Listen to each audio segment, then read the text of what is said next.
Abraham Lincoln சொல்கிறாரு 1860 என்ன நீங்கள் தேர்ந்தெடுத்தீங்கன்னா நான் வந்து ஸ்லேவரியை அபாலிஷ் பண்ணிடுறேன்.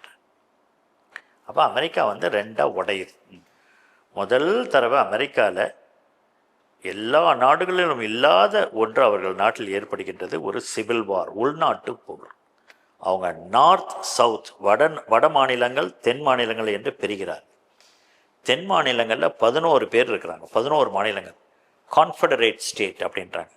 அந்த தென் மாநிலங்கள் சொல்கிறாங்க, நாங்கள் வந்து அக்ரிகல்ச்சர் பேஸ்டு, விவசாயத்தை சார்ந்தவர்கள், எங்களுக்கு கட்டாயமாக எங்களுக்கு அடிமைகள் வேண்டும் என்று சொல்கிறார்.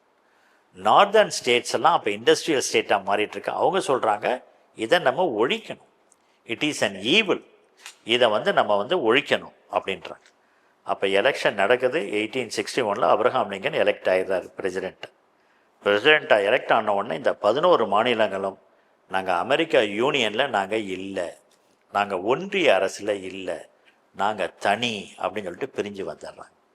முதல் தடவையும் அமெரிக்காவுக்கு ஏற்பட்ட ஒரு மிகப்பெரிய சேலஞ்ச் அப்படின்னா இதுதான். 5 ஆண்டுகள் அந்த சிவில் வார், அந்த உள்நாட்டு போர் நடக்கின்றது. பல பேர் உயிரிழக்கின்றார். அந்த 1865 போர் முடிகிறப்ப அப்ரஹாம் லிங்கனும் அப்போ தான் கொல்லப்படுறாரு. அப்ரஹாம் லிங்கன் அந்த போரை முடிக்கிறாரு. அவர் சொல்கிறாரு, இந்த போரை நான் முன்னெடுப்பதற்கு வந்து அவர் வந்து அமெரிக்க அதிபராக இருக்கிறார். அதிபராக இருந்து இந்த உள்நாட்டு போரை சந்திக்கிறார்.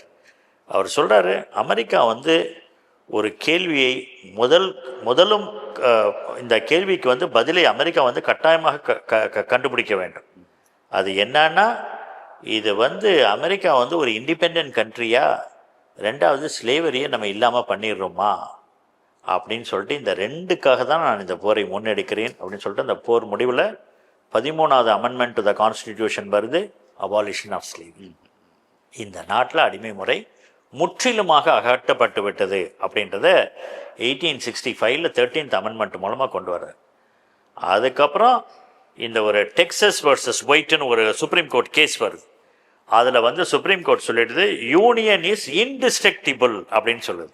அப்படின்னா இந்த ஒன்றிய அரசு என்பதை அழிக்க முடியாது, இனிமே பற்றி எந்த மாநிலமும் வெளியேறேன்னு சொல்லவே முடியாது. 50 மாநிலங்கள் 50 பேரும் இணைந்து தான் இருப்போம். இதுதான் யுனைடெட் ஸ்டேட்ஸ் ஆஃப் அமெரிக்கா அப்படின்றத அவங்க 1865 ப்ரூவ் பண்ணி, இது ஒரு மிகப்பெரிய இது. அதுக்கப்புறம் தான் அமெரிக்கா வல்லரசாக மாறும்.